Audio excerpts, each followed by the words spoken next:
waxaan idinku baraarujinayaa inaad waqtiga qiimihiisa garataan oo intaad da'yartiin aad ka faa'iidaysataan si markaad gabowdaan aydaan qoomamo u heshin haddaad maqasho maalqabeen aqoon-yahan caalim ama cid kastoo nolosha horumar iyo tadawar ka samaysay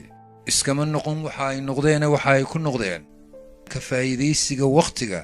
iyo adeegsiga maskaxda maalmo kooban waad ka faa'iidaysatay xusuustoodu waxay ku dhashaa farxad halka maalmo kale oo kooban oo waqtigaaga ka mid ah oo ka dayacmay xusuustoodu ku dhasho murugo iyo qoomamo sida xoolaha xero loogu ilaaliyo ee hantida qasnad ama baan loogu ilaaliyo ee sumcadda iyo sharafta dhowrsooni iyo dhaqan wanaagsan loogu ilaaliyo waqtigiina ku ilaaliya dadaal oo siday biyuhu bilaa midab bilaa ur bilaa dhadhan u yihiin noloshu yaana idinka noqon bilaa tacab iyo bilaa dadaal dadkuna laba nooc ayuunbay u qaybsamaan qof rajo iyo damac leh iyo qof ujeeddo iyo qorshe leh inta badanna waxay wax u hagaagaan ka qorshaha iyo ujeeddada leh war haddaanad lahayn ujeeddo iyo hadaf aad buugaagta u sidato oo aad u soo kala haso oo aad wax u baranayso ma yeelin kartid aragti aad ka midho dhaliso wax kastoo bataana way jabaan oo way raqiisaan marka laga yimaado akhlaaqda iyo camalka wanaagsan haddaad suuqa baabuur liina maanta soo geliso ood haddana berri soo geliso oo sahan dambe soo geliso ay liintii suuqa qabsato haddii 500 shilin la siinayay badashadeeda kadib waxaa laga yaabaa in 100 shilin la siiyo wax kastaana sidaasay u jabaan marka laga reebo dhaqanka wanaagsan iyo acmaasha suuban khayrka ugu weyn ee qofku naftiisa u sameeyaana waa inuu akhlaaq yeesho qof aan aqoon lahayn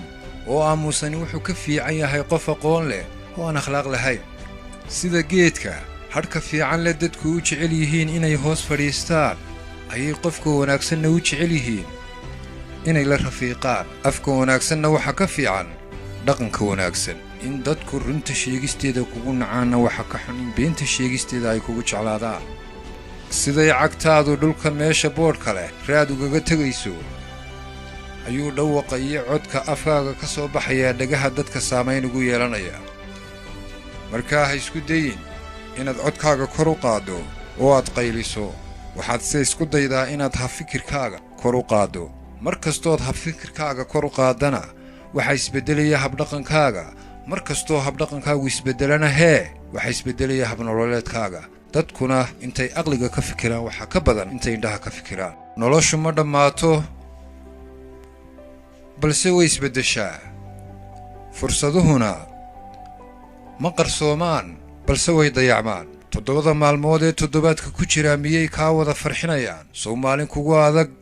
iyo maalin ku wanaagsan bay yeelan maayaan sidaanay 7 maalmood ee toddobaadka ku jira ku wada raali gelinayn ayaanay dadkuna ku wada raali gelinayne ha u fiirfiirsan qof kastana ku ixtiraan dhaqankiisa hana ka doonin dabeecad isku wada mid ah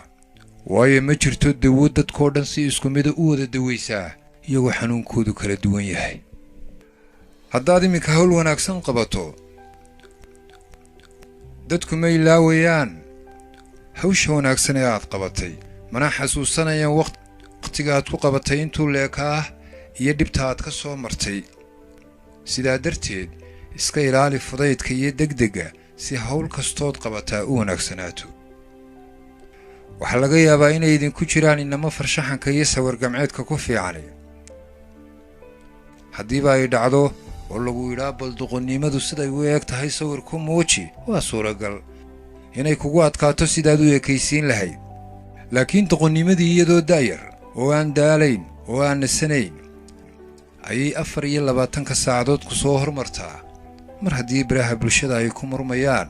20 jirro ku doodaya reerkayagaa reerkiinna ka wanaagsan reerkayagaa reerkiinna ka wanaagsan reerkayagaa reerkiinna ka wanaagsan noloshu ma dhammaato balse way isbeddeshaa fursaduhuna ma qarsoomaan balse way dayacmaan